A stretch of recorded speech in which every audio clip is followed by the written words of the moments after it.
Bienvenidos a Milenio Mercados en Perspectiva, aquí como todas las semanas con el licenciado Jorge Gordillo, director de Estudios Económicos de Cibanco, y su servidor Manuel Somoza para comentar temas económico-financieros en México y en el mundo.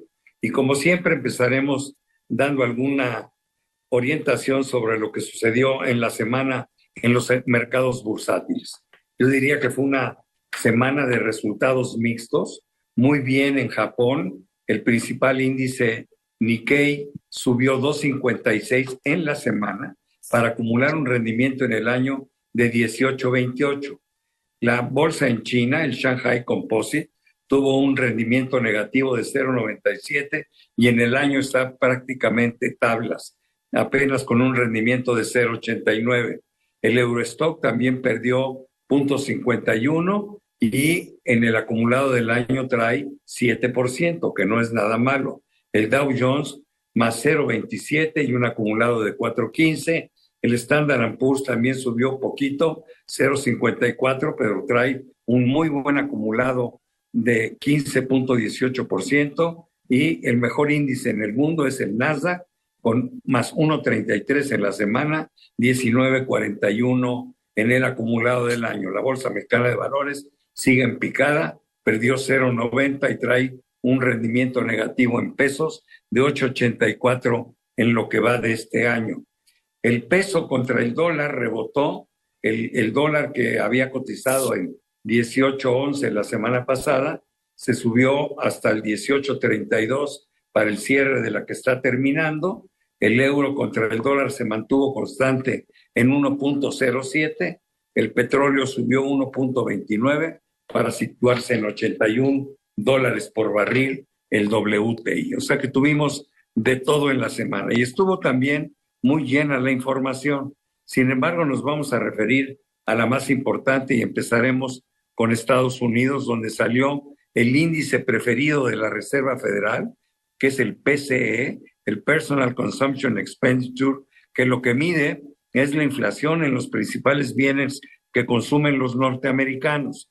Y este índice salió tal como se esperaba, ligeramente abajo del mes pasado, pasó de 2,7 a 2,6, y esto se toma como una magnífica noticia, y por eso los cierres de la semana han sido favorables, por lo menos en los mercados norteamericanos. Pero aquí le pediría al licenciado Gordillo que me diera sus comentarios. Gracias, Manuel. Saludos a todos. Efectivamente, tal como lo dices, estamos viendo una visión diferente entre los integrantes de la Fed, que están todavía dando mensajes de que quisieran ver más información, que quieren estar más confiados de que la inflación se va a ir hacia su meta, de que todavía no están convencidos de que el ciclo de baja de tasas debería de empezar. Y ellos quisieran que fuera la baja a finales de año, quizá una baja antes de cerrar, a comparación de la visión del mercado. El mercado está ansioso de bajas de tasa de interés. Desde el principio de año así lo ha manifestado. El mercado cree que todavía hay condiciones para que la Fed se anime a bajar tasas tan pronto como septiembre, como lo acabas de comentar. Y un dato como el que se dio del PCE ayuda en esa visión, mantuvo la visión en contra de las declaraciones de la Fed. O sea, al principio de la semana vimos un mercado un poco negativo, porque salieron a declarar muchos integrantes de la Fed con posiciones restrictivas, y al cerrar la semana con este dato de inflación, que el mercado hizo a un lado las declaraciones de los integrantes de la Fed y le volvió a apostar a que la primera baja podría darse tan pronto como septiembre. Muchas gracias, sí. Ahora me gustaría comentar, por ejemplo, por qué bajó el Eurostock en la semana, y fue el nerviosismo que produce la elección anticipada que ya se llevó a cabo en Francia en el momento en que estamos haciendo este programa. No conocemos plenamente los resultados, pero sabemos que la derecha siguió avanzando. Para el próximo programa tendremos ya mayor información y veremos si va a haber una segunda vuelta o no y cómo quedaron los resultados, pero sí preocupa los avances de la extrema derecha en contra del europeísmo, que había sido el que estaba controlando la situación en los últimos años. No sé si tengas algún comentario al respecto aquí, mi querido Jorge. No, como lo comentas, La preocupación es muy clara. La ultraderecha está ganando mucha fuerza. Hay mucha posibilidad de que tome el poder. Ahí es la primera vuelta. Vamos a ver, esperar la siguiente vuelta. Pero bueno, de alguna manera, en un principio la reacción fue muy negativa. Los integrantes del partido de Marine Le Pen han sido un poco más tranquilos en sus declaraciones. Pero bueno, esta situación de preocupación se va a ir incrementando hacia la segunda vuelta en las siguientes par de semanas en Europa. De acuerdo, fíjate que quería comentarte, por ejemplo, en Europa, bueno, tenemos el caso de Italia, donde ahí ya ganó la ultraderecha. Sin embargo, la señora que está ostentando el puesto de primer ministro, pues también ha cambiado bastante, ¿no? Ahora quisiera que la capital para manejar los asuntos europeos se vaya a Roma en lugar de estar en Bruselas. También hay noticias sobre Japón. El yen se sigue debilitando, rompió la barrera de los 160 yens por dólar, llegó a 161 yens por dólar, y esto es probable que implique que el Banco de Japón tenga que intervenir para moderar esta baja, que si bien es cierto alienta las exportaciones de ese país porque las hace más baratas, bueno, pues no, tampoco beneficia al resto de la economía. ¿Cómo la ves, mi querido Jorge? Sí, aquí la situación en Japón está en situación complicada porque la autoridad monetaria no ha querido mover su tasa de interés por mucho tiempo, nos tiene esperando constantemente ya por varios meses. Y bueno, el hecho de que esté tan debilitada la moneda va a obligar a la autoridad a intervenir y acelerar este proceso de cambio en las tasas de interés. Le urge a Japón dar otro visión y no estar lastimando tanto su moneda, porque lo que ha hecho es que ha distorsionado mucho los precios de muchos activos financieros, sobre todo en economías emergentes, en específico el peso mexicano. Las tesorerías japonesas han aprovechado la debilidad de la moneda para ir a apreciar otras monedas como el peso mexicano. De acuerdo, para cerrar el comentario sobre los temas internacionales, nada más cerraría diciendo que se celebró el primer debate entre Biden y Trump, y ahí pues se notó un poco que el presidente Biden no las tiene todas con él mismo, ¿no? Y Trump, a pesar de que no agredió a México como siempre lo hace, tampoco hizo ningún buen comentario, ¿no? Al contrario, este, habló bastante mal de nosotros. Y por otro lado, también se llevaron a cabo las pruebas de estrés sobre los grandes bancos norteamericanos, todos la aprobaron, y esta es una muy buena noticia porque ese país necesita un sistema financiero fuerte y todo parece que está muy bien capitalizado y podría enfrentar lo que se le venga enfrente. Pasando a México, bueno, es lo que más nos interesa. La volatilidad siguió en el tipo de cambio, lo hemos visto como en la semana pasó de estar abajo, la semana pasada llegó a romper el 18 para abajo, se fue hasta 17.70 o algo así, y luego rebotó, cerró en 18.10 y está cerrando esta semana sobre niveles de 18.30.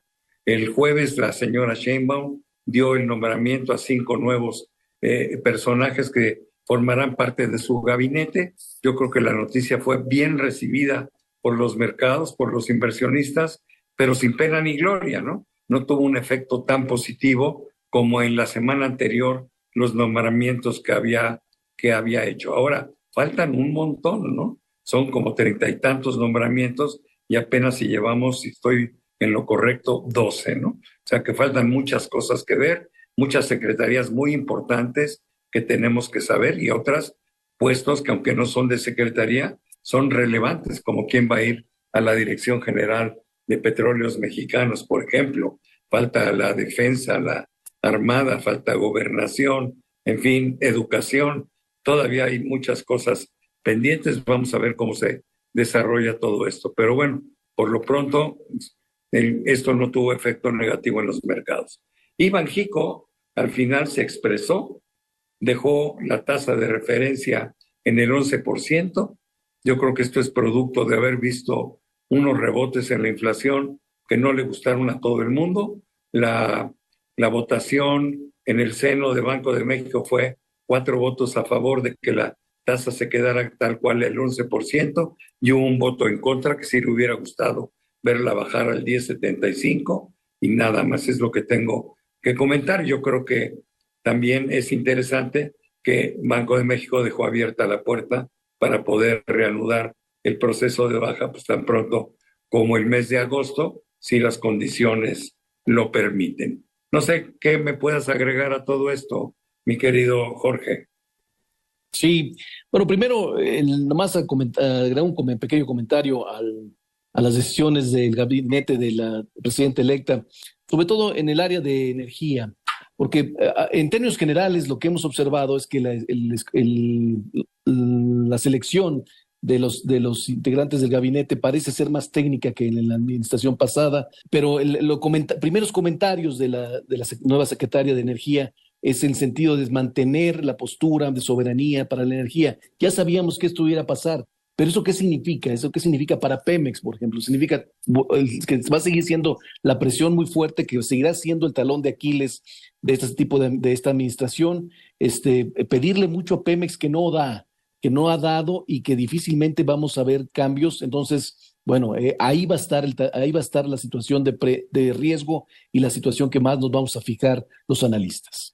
Luego, por último, para el caso de Banjico, nada más comentar que había suficientes argumentos para tomar cualquiera de las dos decisiones, tanto mantenerla como bajarla. Nosotros decíamos que le urge a Banjico disminuir el diferencial de tasas con Estados Unidos. Si es cierto que la Fed empezará a bajar tasas tan pronto como septiembre. Ahora, es verdad que no hay prisa, es verdad que hay mucha incertidumbre, que a lo mejor es conveniente tomar cautela y no ir acelerándose conforme el mercado te va presionando, pero también es verdad que la economía en la tarde o temprano le va a golpear este nivel de tasa de interés y necesita ayuda y necesita tener un nivel más bajo en la tasa. Sí, cierro el programa estando de acuerdo contigo. Yo creo que sí hay espacio para que la tasa baje. Seguimos teniendo la tasa real más alta en el mundo. Eso implica un enorme costo para el país, pero bueno, está bien ir despacio. Sin embargo, la oportunidad ahí está y hay que tomarla porque lo peor sería que ellos bajaran, los Estados Unidos, y nosotros nos quedáramos con nuestro 11%, ¿no? Yo creo que eso no nos iba a ayudar mucho. Pero bueno, muchas gracias, Jorge, pero sobre todo gracias a todos ustedes por estar con nosotros semana a semana en Milenio Mercados en Perspectiva. Nos vemos pronto. Que estén muy bien, hasta la próxima semana.